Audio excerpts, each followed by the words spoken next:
नमस्कार साथियों, युवराज सिंह लेक्चर्स के इस लाइव सेशन में आपका स्वागत है।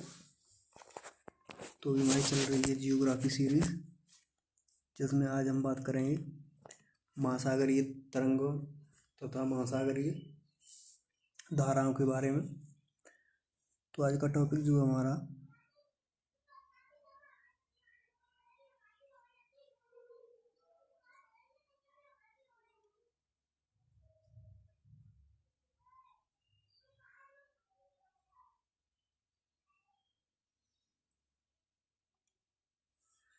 जो टॉपिक है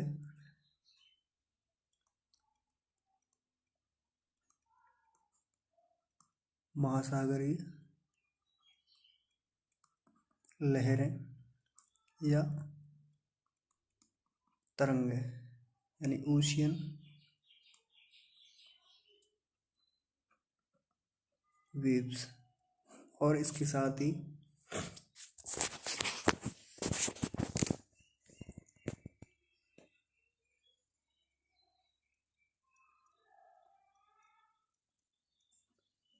महासागरीय धाराओं के बारे में बात करेंगे, यानी ओशियन करेंट्स।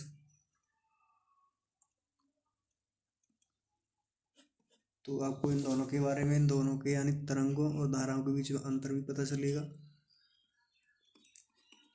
और ये किस तरह से उत्पन्न होती है उनके बारे में जानेंगे। तो चलिए स्टार्ट करते हैं।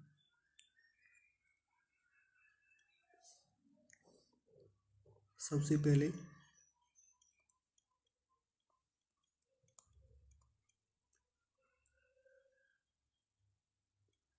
महासागरीय तरंग है यानी ओशियन वेव्स, इनके बारे में जानते हैं।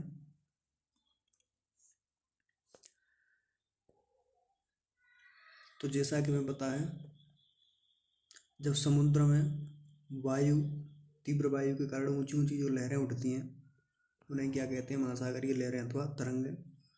जैसे एक तल है और इस पर तेज हवा आती है, तो उससे क्या होता है? पानी में घर्षण, हवा का पानी पर टकराव होता है, यानी घर्षण के कारण ऊंची ऊंची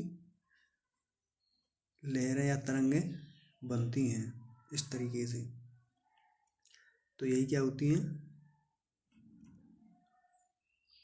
तरंगें होती हैं। क्या होती हैं? तरंगें या लहरें। तो जो इन तरंगों की ऊंचाई होती है,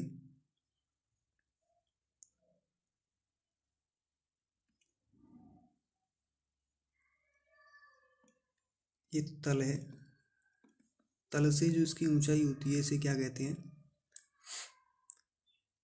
तरंग ऊंचाई होती है। ये क्या होती है? तरंग ऊंचाई। और दो तरंगों या दो लहरों के बीच का जो गैप होता है, ये इसको क्या कहते हैं? तरंग दैर्घ्य कहते हैं। क्या कहते हैं इसको?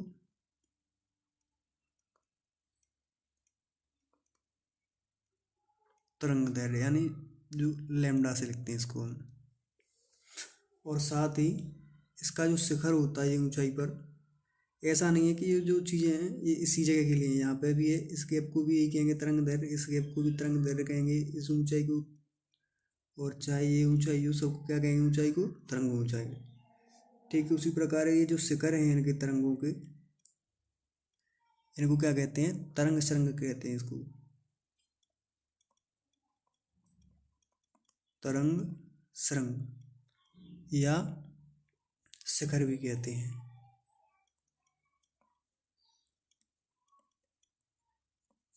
शिखर या तरंग शृंग। तो ये होती है समुद्री तरंग या महासागरीय तरंग। तो चलिए ले लेते हैं। इसका स्क्रीनशॉट लेना चाहें तो ले सकते हैं।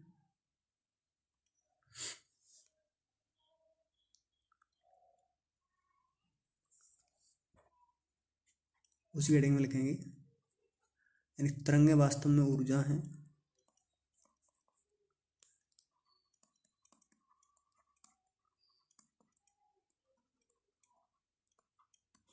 ऊर्जा है जिसमें वायु से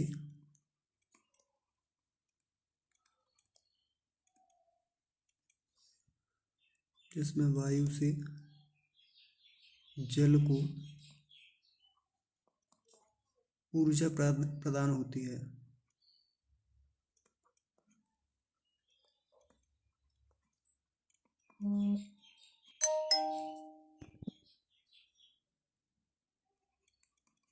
ऊर्जा प्रदान होती है तब जल धीरे धीरे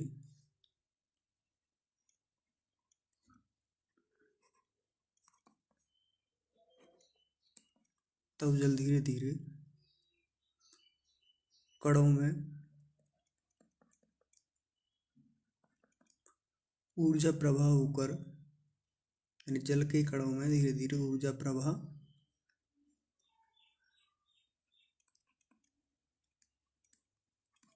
प्रवाह होकर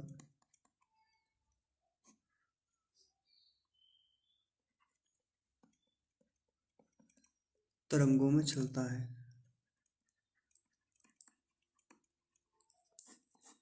ये होती है तरंगें। अब ये तरंगें जो होती हैं ये भी दो प्रकार की होती हैं, यानी तरंगें हैं ये कितने प्रकार की होती हैं, दो प्रकार की होती हैं। एक तो उच्च आवृत्ति की तरंगें,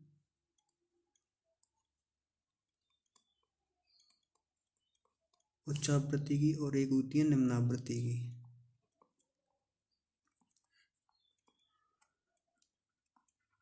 निम्न आवृत्ति की तरंगें ये दो प्रकार की होती हैं। चलिए एक एक करके जानते हैं इनके बारे में।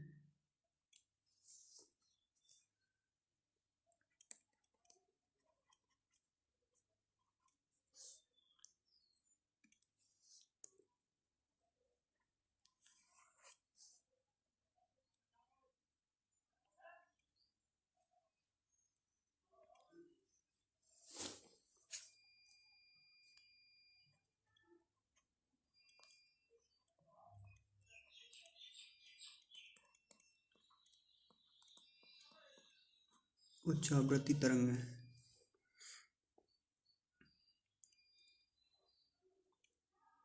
जब तरंगें अनियमित होती हैं या अनियंत्रित होती हैं, उनकी ऊंचाई तथा क्षेत्र समान नहीं होता है। जैसे एक तरंग ऊंची, एक छोटी, फिर एक उससे ऊंची, एक उससे फिर नीची, इस तरह से होती हैं, यानी असमान ऊंचाई की तरंगें होती हैं इस तरह से। तो ये होती हैं उच्च आवृत्ति की तरंगें। ठीक उसी प्रकार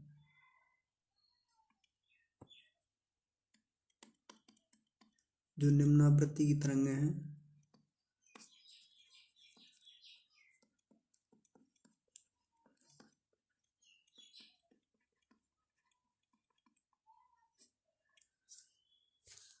उनका जो है ऊंचाई समान होती है और अधिक ऊंचाई तक नहीं उठती हैं ऊपर, वो इस तरह से समान ऊंचाई पर और नियंत्रित होती हैं। ऐसी तरंगें क्या होती हैं, निम्न आवृत्ति की तरंगें होती हैं। तो नोट डाल के लिखेंगे इसमें।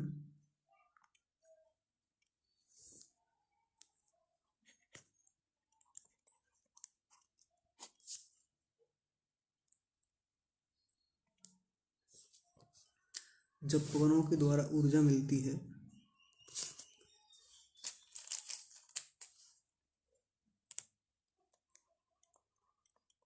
जब पवनों के द्वारा जल को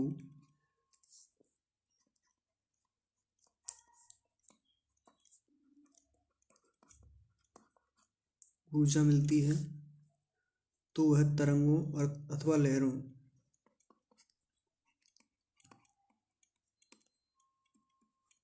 या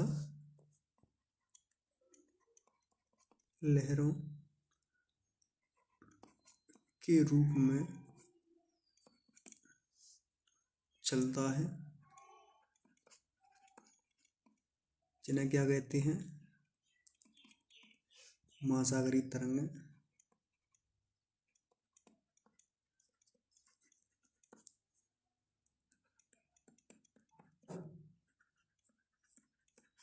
कहते हैं। अब आशा करते हैं कि आपको ये टॉपिक जो है समझ में आया होगा कि महासागरीय तरंगें किन्हें कहते हैं और ये कैसी होती हैं। तो इसके आगे बात कर लेते हैं हम, ये महासागरीय तरंगों के बनने के कारण क्या हैं।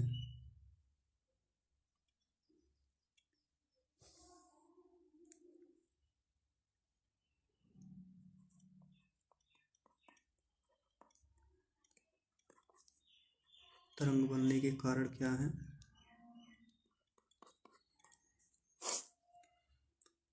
सबसे पहले नंबर फर्स्ट, पवनों का दाब,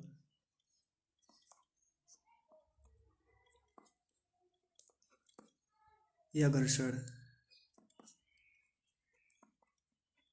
अब ये क्या होता है, जैसे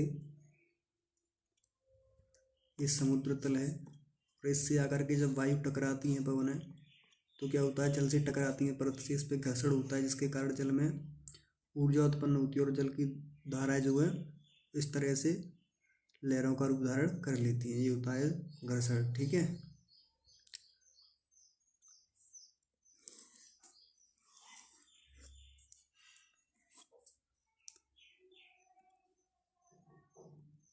तो पहला कारण हो गया। दूसरा है नंबर सेकंड, पवनों की गति।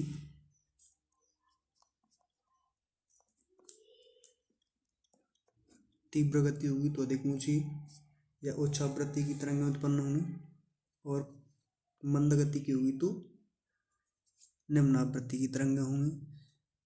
और नंबर थर्ड, पवन की अवधि यानी समय, कितनी देर तक हवा चलती है, और पवन की दूरी, कितने क्षेत्र को यह कवर करती है। तो ये कारक हैं कुछ जो कि महासागरीय लहरों के बनने के कारण होते हैं।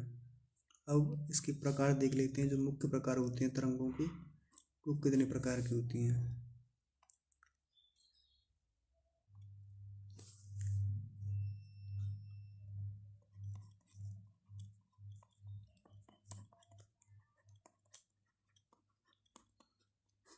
तरंगों के प्रकार, टाइप्स ऑफ वेव।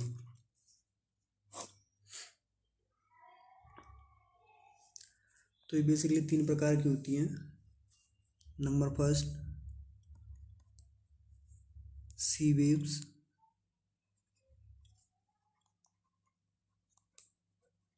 इनको हिंदी में यही कहते हैं, यानी समुद्री तरंगें या सी वेव्स, सी तरंगें।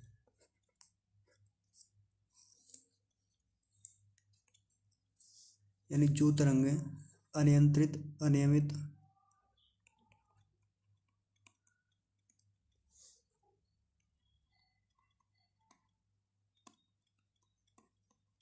अनियमित तथा अनियंत्रित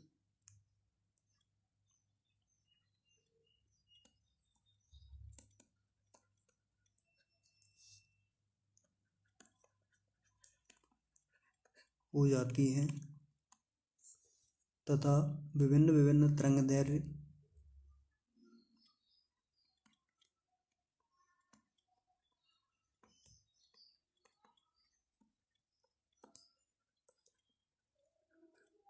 तरंगदैर्घ्य प्रवृत्ति के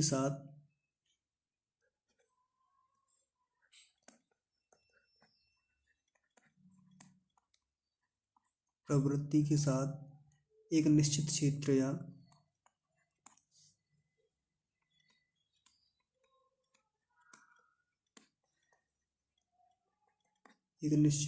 या दूरी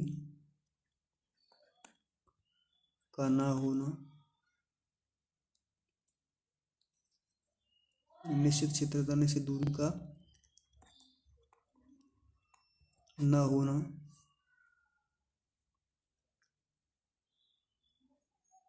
तो ये जो गुण होते हैं उन तरंगों को हम क्या कहते हैं, सी तरंग कहते हैं, यानी सागरी तरंग, सी वेव्स। ये नंबर फर्स्ट टाइप है इनका। और नंबर सेकंड पे जो है उनको कहते हैं स्वेल तरंग या महातरंग भी कहा जाता है।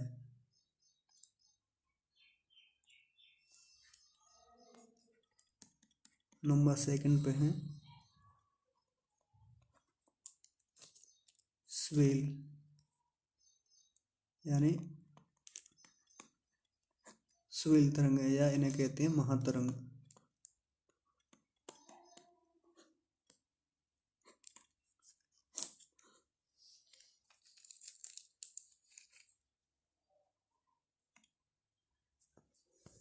तो पवनों के प्रभाव से जो तरंगें दूर तक चली जाती हैं और नियमित ऊंचाई एवं नियमित दूरी धारण करती हैं, इन्हें क्या कहते हैं? स्वेल तरंग कहते हैं। तथा दीर्घकालीन तरंगें भी इन्हें कहा जाता है, यानी पवनों के साथ या प्रभाव से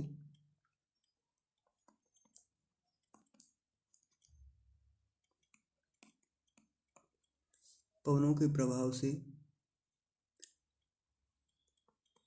तरंगें या ये तरंगें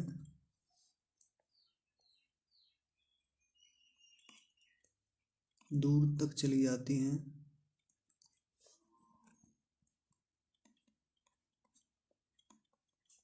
दूर तक चली जाती हैं और नियमित ऊंचाई एवं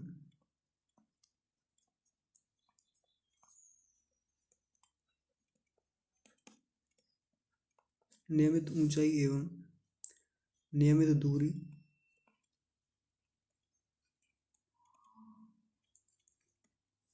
धारण करती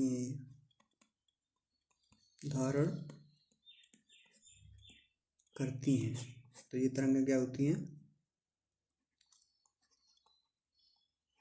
स्वेल या महातरंग। तो ये दूसरा टाइप है। और तीसरा होता है सर्प वेव्स, जो कि समुद्री तट पर इनकी ऊंचाई के साथ साथ तीव्रता बढ़ जाती है, उन्हें क्या कहते हैं? सर्प तरंग। तो इसे लिख लेते हैं नंबर 3।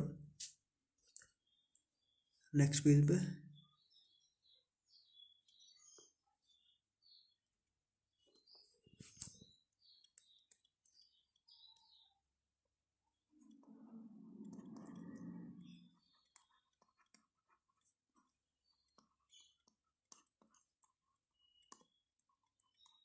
सर्प तरंग है।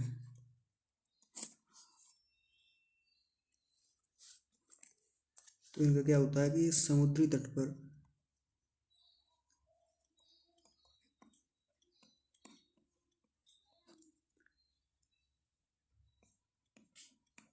इनकी ऊंचाई के साथ तीव्रता बढ़ जाती है।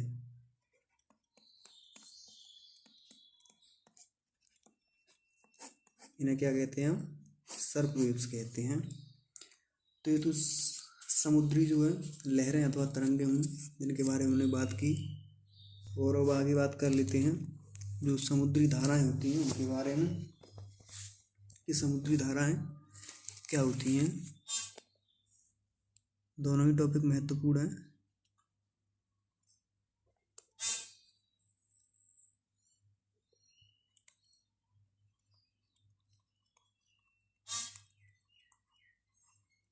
महासागरीय धाराएं